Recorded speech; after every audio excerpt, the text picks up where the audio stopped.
ఆంధ్రప్రదేశ్ రాష్ట్ర రాజధాని అమరావతికి సుమారు 50 కిలోమీటర్ల దూరంలో పల్నాడు జిల్లాలోని మండల కేంద్రమైన క్రోసూరు గ్రామం ప్రకృతి ప్రేమికులకు ఎంతో ఆహ్లాదకరమైన ప్రదేశం.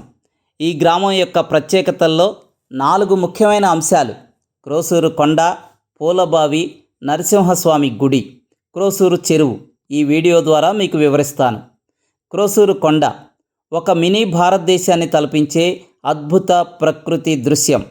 మన చుట్టూ ఎన్నో పెద్ద పెద్ద కొండలు ఉండవచ్చు, కానీ కొన్ని కొండలు ఇచ్చే అనుభూతి మాత్రం జీవితాంతం గుర్తుండిపోతుంది.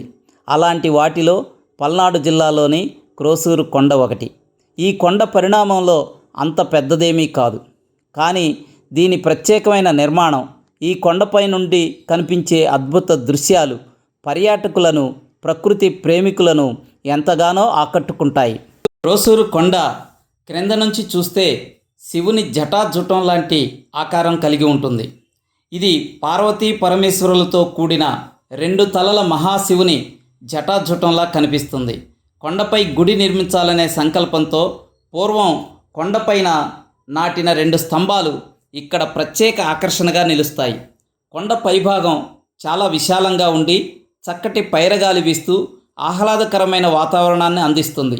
ఈ కొండపై నుండి నిలబడి క్రిందకి చూస్తే క్రోసూరు గ్రామం ఒక మినీ భారతదేశంలా గోచరిస్తుంది.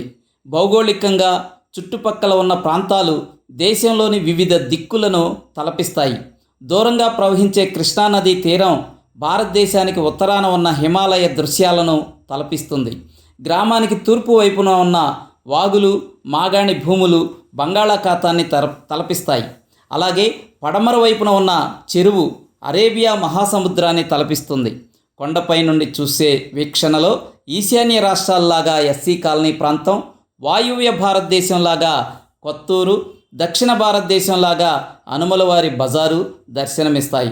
కొండపై నుండి చూస్తే పాత మాగాణి పైర్లు పచ్చటి పరుపుల్లాగా పరిచినట్లు కనిపిస్తాయి. రోడ్లు, ఇళ్ళు, పశువులు, మనుషులు, బస్సులు, లారీలు అన్నీ చిన్న చిన్న బొమ్మల్లాగా కనిపిస్తూ పిల్లలకు, పెద్దలకు ఎంతో వినోదాన్ని పంచుతాయి. కొండపై నుండి చూస్తే అందుకూరు, వేల్పూరు, గ్రంథసీరి, అచ్చంపేట, తాళ్ళూరు, రెంటపాళ్ళ వంటి సుమారు 20-30 గ్రామాలు సుదూరంగా స్పష్టంగా కనిపిస్తాయి. సంక్రాంతి పండగ వచ్చిందంటే చాలు క్రోసూరు కొండ కొత్త శోభను సంతరించుకుంటుంది. పిల్లలంతా కొండపైకి చేరి బ్రహ్మాండంగా వీచే గాలితో పోటీపడి గాలిపటాలు ఎగరవేస్తారు. ఆ సమయంలో కొండపై పండగ వాతావరణం సందడిగా నెలకొంటుంది.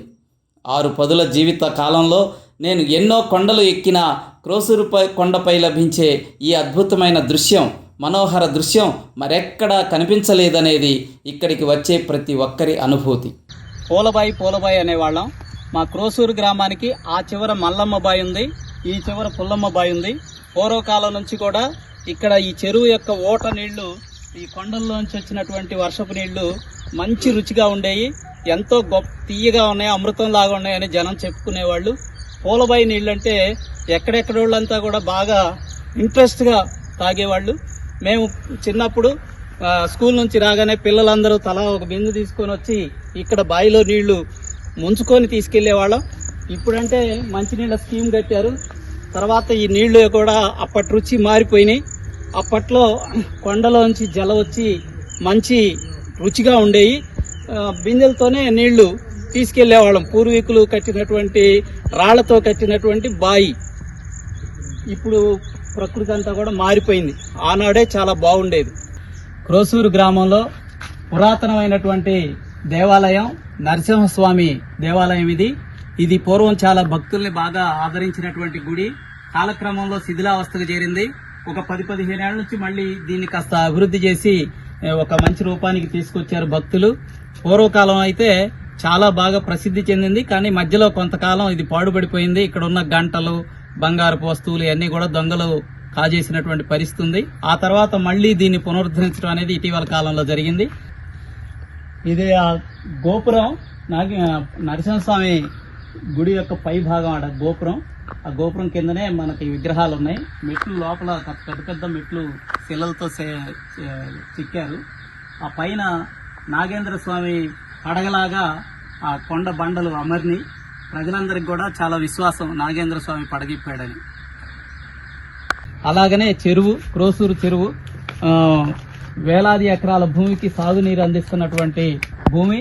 ఎప్పుడో పూర్వకాలంలోనే మనకి ఈ క్రోసూరు ప్రాంతంలో వరి అన్నం తినడానికి ప్రధానమైనటువంటి కారణం ఈ చెరువు.